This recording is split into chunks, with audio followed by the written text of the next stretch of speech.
Sir आज बल्लभगढ़ में समीक्षा बैठक की गई है सर, क्या कहना चाहेंगे सर? सबसे पहले मैं आपके चैनल के सभी दर्शकों का धन्यवाद करूंगा और आपका भी धन्यवाद करूंगा कि आप हमारी इस मीटिंग को कवर करने के लिए आए।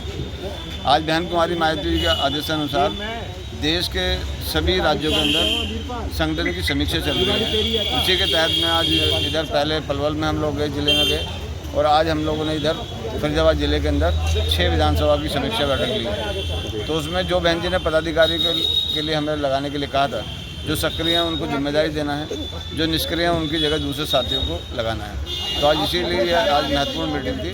उसमें हमने सभी जिलाध्यक्ष और हमारे साथ में इधर जो बहन जी ने स्टेट के प्रभारी लगाए हैं, नेतराम जी एडवोकेट, इधर डॉक्टर महेंद्र जजोरिया, रतिराम जी जिलाध्यक्ष,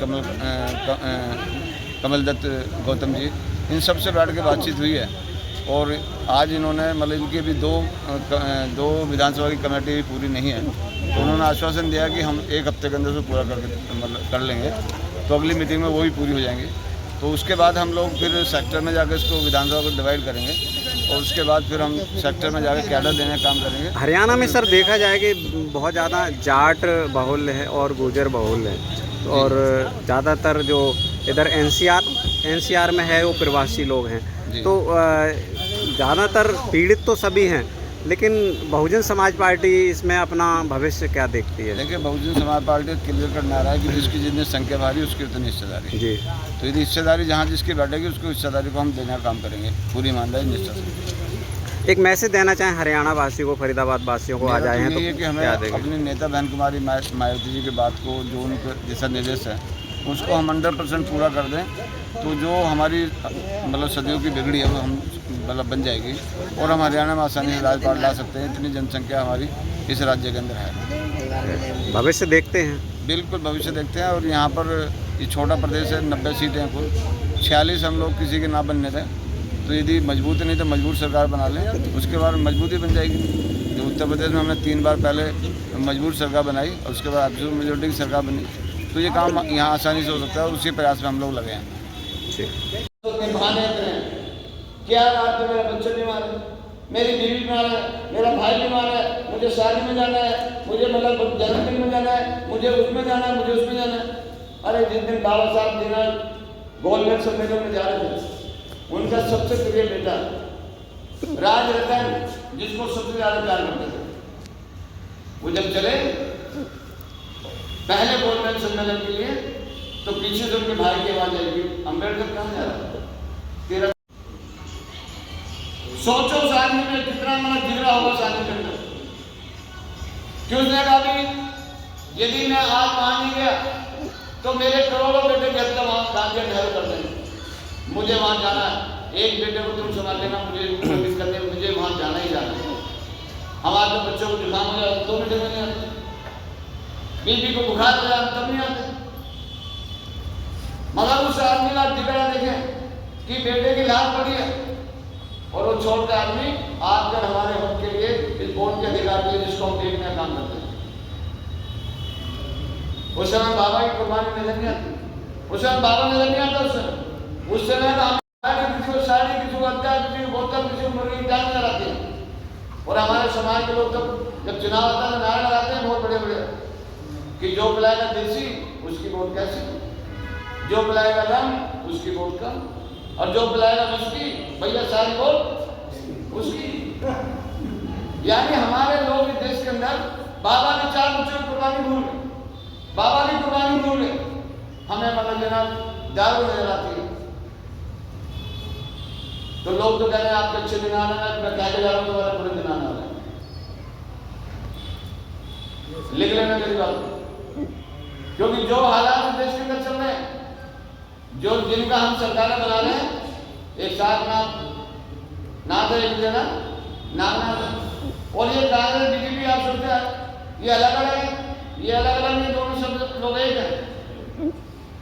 उनका सबका एक ही लक्ष्य, कोई जीत जाए मगर बहुजन समाज पार्टी देश के अंदर नहीं जीतनी चाहिए। यदि बहुजन समाज पार्टी जीत गई तो इस देश के अंदर कानून का राज चलेगा, भारतीय संविधान के आधार पर इस देश को चलाने का काम किया जाएगा। सबके हक और हकूक इस देश के अंदर आसानी से मिल जाएंगे। तो इसलिए वो नहीं चाहते किसी भी कीमत पर कि अम्बेडकरवाद इस देश के अंदर स्थापित नहीं होना चाहिए। गांधीवाद आ जाए कोई दिक्कत नहीं है, गोलवाद आ जाए कोई दिक्कत नहीं है, मनुवाद आ जाए कोई दिक्कत नहीं है। उन्हें दिक्कत किससे? अम्बेडकरवाद से। और आप सोचते हैं क्या बीजेपी तो मतलब खत्म होने के कगार पर चली गई, अब तो उत्तर प्रदेश में एक सीट बची है। लोग घर बैठे आंकड़ा लगाते हैं। अरे 2007 से मतलब से भारत तक आपकी जब सरकार चली तो सारी पार्टी ने मिलकर बीजेपी को हराना घेरना शुरू किया। जब ये 3 बार पहले सरकार बनी तो इन्हें लगा कि सरकार बनी है कोई दिक्कत नहीं है, मगर जब 5 साल पार्टी ने मिलकर आपको हराना शुरू किया, ये तो पार्टियां हरा रही है। उसके बाद 32,126 शुल्कासों की पार्टी है, 22 वांछित के संगठन है और सबका निशाना कौन है? एक राष्ट्रीय पार्टी है, बहुजन समाज पार्टी।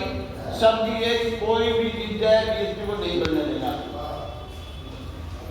और यदि मैं बौद्धिस्टों की बात करूं तो भैया हजारों उन्होंने भी अपनी संस्था बना रखी, वो भी कहने की राज की बात मत करो भैया, धर्म की बात करो। और हमारे महापुरुष क्या कहते हैं कि राज बिना का धर्म चले, जिसका राज चलता है उसी का धर्म चलता है। जब अंग्रेज आए अंग्रेजों का धर्म चला, मुगल आए मुगलों का धर्म चला, आज मोदी की सरकार चल रही तो किसका धर्म चल रहा है? और जब बहुजन समाज पार्टी की 5 साल सरकार चली तो किसका धर्म चला यूपी के अंदर? हमारा चला ना, वो धर्म चला नहीं चला। 525 एकड़ के अंदर तो बैंजन ने गौतम बुद्ध यूनिवर्सिटी बना दी, बनाई नहीं बनाई? जाओ पता करो जरा। तो इतना काम बहन ने कर दिया, किसी को सीमा नहीं। तो यदि हम लोग इस संगठन को बना ले जो हमारे नेता कहते हैं, अभी यूपी के लोगों को ये काम यूपी के लोगों को भी देने दिया, हमें भी दिया, आपको भी दिया। यूपी के लोग तो पास हो गए। यूपी के लोगों को बहन ने 9 अक्टूबर को आह्वान किया कि भाई आप लोग 9 अक्टूबर को हम माननीय कांशीराम साहब का महापरिनिर्वाण जो लखनऊ में मनाएंगे, आपको वहां पर आना है। ना कोई चुनाव था, ना कोई प्रत्याशी थे, ना और कोई पैसे देने वाला था, मगर लोगों ने ईमानदारी से काम किया, अपने संगठन को बनाया और हर बूथ से एक बस को लेकर चले। एवरेज एक बस का आ गया। जितनी भी आज तक बीएसपी की रैली हुई थी, सारी रैलियों के रिकॉर्ड उस दिन तोड़ दिए। 20 से 25 लाख लोग वहां पहुंच गए और कोई दुनिया में ऐसा नेता नहीं है, बहुजन समाज पार्टी के नेता बैठ मारे न्याय देने वाला जो सुबह 8 बजे भाषण देते। लोग तरस रहे करते कुर्सी खाली, बुलाओ, फोन करते हैं, आ जाओ, बस कहाँ पहुंची, फलाना कहाँ पहुंची। मगर बहन जी की रैली के अंदर 8 तारीख को रात को पार पूरा खच्चा खच भर गया। सुबह 6 बजे कि जो 12 बजे अंदर था, बाहर का आदमी, जो अंदर का आदमी बाहर नहीं जा पाया और बाहर का आदमी अंदर नहीं जा पाया। उस 12 के आसपास 15 किलोमीटर की रेंज में सर के अलावा कोई दूसरी चीज नजर नहीं आई। और जब बहन ने कहा कि अपनी पूरी ताकत तुम भी लगा देना और मैं भी कोई और कसर नहीं छोड़ूंगी, 5 बार हम सरकार 100% बना देंगे। हमारे सामने देश के अंदर गुलाम बनी को रोक नहीं पाया। और जिस दिन मतलब इन्होंने संविधान खत्म किया, सबसे पहले आपसे वोट का अधिकार आपसे छीना जाएगा। तो ये जलेबी खाते ना, पकौड़े खाते ये खत्म हो जाए।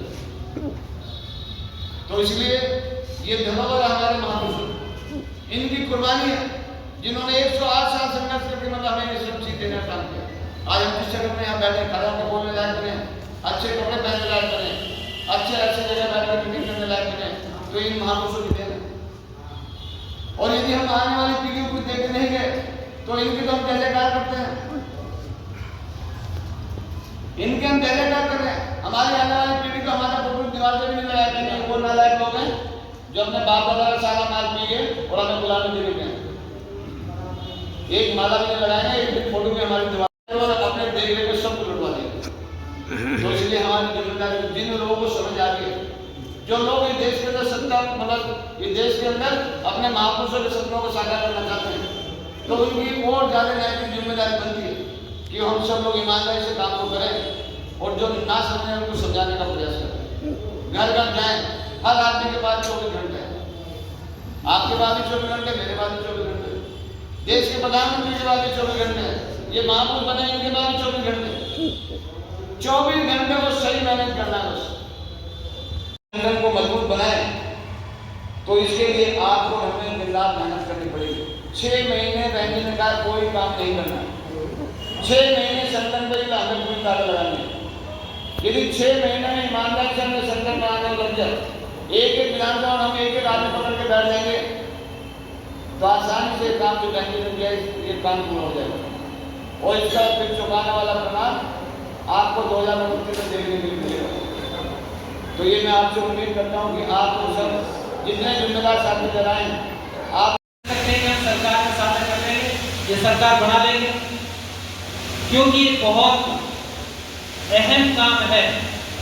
हमें सारे कामों को एक तरफ छोड़ करके और इस काम के ऊपर हमें अपने माइंड को कंसंट्रेट करना कंपलसरी है साथी, क्योंकि विधानसभा में होते हैं और दूर का काम होता है, आपको शासन तक पहुंचाने का काम होता है। और ये काम किसके कंधों पे होता है? जो विधानसभा के पदाधिकारी होते हैं, और खास तौर से महावीर जी जो विधानसभा का अध्यक्ष होता है। तो विधानसभा के अध्यक्ष हैं जो हमारे, इनको कम से कम, वैसे तो हमारे प्रभारी जी ने चीफ गेस्ट साहब को हमें बताया था कि भाई कम से कम 15 दिन का समय आपको जरूरी है देना पड़ेगा, क्योंकि साहब कह रहे थे कि मैं पूरा मेरी 25 दिन की आप समीक्षा कर सकते हैं कि 25 दिन कहाँ मैं मीटिंग लेता हूँ। जब मैं 25 दिन रहता हूँ तो आप लोगों का भी कर्तव्य बनता है कि भाई 15 दिन का काम कम से कम आपको भी करना पड़ेगा, क्योंकि आज जो हालात हैं, इन हालातों से निपटने के लिए एकमात्र आयरन लेडी माननीय बहन कुमारी मायावती जी, सम्मानित साथियों, इन सारी पार्टियों से अकेली लोहा ले रही है, आपको बताओ।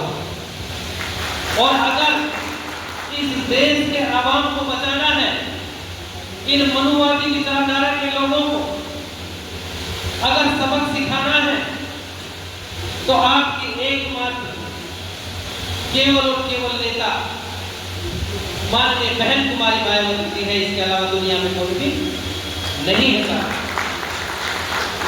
इसलिए हम आपसे अपील करने के लिए और ये समीक्षा करने के लिए आए हैं, जैसा कि गौतम जी ने कहा, और वास्तविकता चाहते हो हमें क्या जरूरत है, जो सुबह से शाम तक हम आप लोगों के बीच में रहते हैं, रोड पे रहते खाते, हमारा केवल एक उद्देश्य है कि जिन महापुरुषों की बदौलत आज हमें ये मान सम्मान मिला है, आज हमारे बच्चों को योगदान मिला है।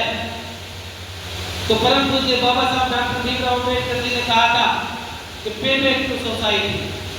तो हमारा भी कुछ कर्तव्य बनता है, जो 18 मार्च की पाठ में बाबा साहब ने कहा था कि पढ़े लिखे हुए लोगों ने मुझे धोखा दिया है। साथियों, हम उनमें नाम अपना गिनती नहीं करवाना चाहते। इसीलिए हमारा एकमात्र उद्देश्य है कि अगर हमें इन महापुरुषों की बदौलत में सम्मान मिला है, तो हमारा भी कर्तव्य बनता है कि ज़्यादा मिलेगा 10% का समय, और हम अपना तन मन धन सारा अपने महापुरुषों के मिशन को, जिसको आदरणीय बहन कुमारी मायावती जी लेकर के चल रही है, हमारा भी कर्तव्य बनता है कि हम भी उसमें अपनी भागीदारी पूरी तरीके से रखें। तो मैं ज़्यादा कुछ ना कहते हो और अपना समय सभी पूरा समय दबा के रखा था। आज इतने बड़े उत्तर प्रदेश की मुख्यमंत्री कैसे चमकता? नरसिम्हा राव जी जवाब देते हैं, बोला इनका एक भगवान हुआ करता था जिसको डॉक्टर अम्बेडकर कहते हैं। हमने डॉक्टर अम्बेडकर के नाम को दबाने का काम किया, लेकिन हमने तो खत्म कर दिया था उनका नाम को। इनका एक भगवान और हुआ जिसको काशी राम कहते हैं। पहले भगवान को नीचे से निकाल के पूरे देश के अंदर निकाल दिया। ये भगवान है जिनकी वजह से आज हम यहाँ है। मैं ज़्यादा समय नहीं हुआ, ये इम्पोर्टेंट बात थी और उन्होंने ये भी बोला था वो समय दूर नहीं है, ये देश के प्रधानमंत्री भी बनेंगे, बहन जी बनेगी प्रधानमंत्री, इसमें कोई दो नहीं है। इन शब्दों के साथ में आप तो वो भी जल्दी हम पूरी करके आप लोगों के बीच में उनकी समीक्षा कराने का मौका जरूर देंगे। और अब मैं अनुरोध करूँगा कि बल्लभगढ़ में जितने भी सेक्टर के अध्यक्ष आए हैं वो खड़े करते हैं। अध्यक्ष जी, बल्लभगढ़ में जो सेक्टर के हमारे अध्यक्ष आए हैं उनको खड़ा करेंगे और पुराने जो भी साथी हैं, सरवारी जी, वीरपाल जी, नकादार जी और हमारे शीघ्र से शिवलाल जी, शिवलाल कुमार जी और इस तरह से आप लोग आए हैं और इस तरह से आपने देखा कि बहुत जगह चुनाव हो रहे हैं, नवीन अभ्यर्थी भी आए हैं, तो इसमें आपने समझ लिया है कि हम ज़्यादा दिमाग में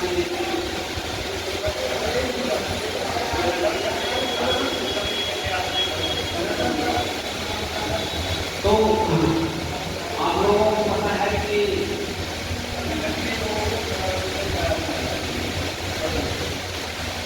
संगठन की बात कर रहे हैं मानवा जी। मैं आपको संगठन की बात बता दूँ क्योंकि हमारे अभी 14 अप्रैल को आपने देखा था जिस तरह से हमारी वर्चुअल विधानसभा बहुत बड़ी कार्यक्रम हुआ था और उसमें हमारे ही विधानसभा के 80% लोग इन्वॉल्व थे, बाकी जगह से 20% लोग आए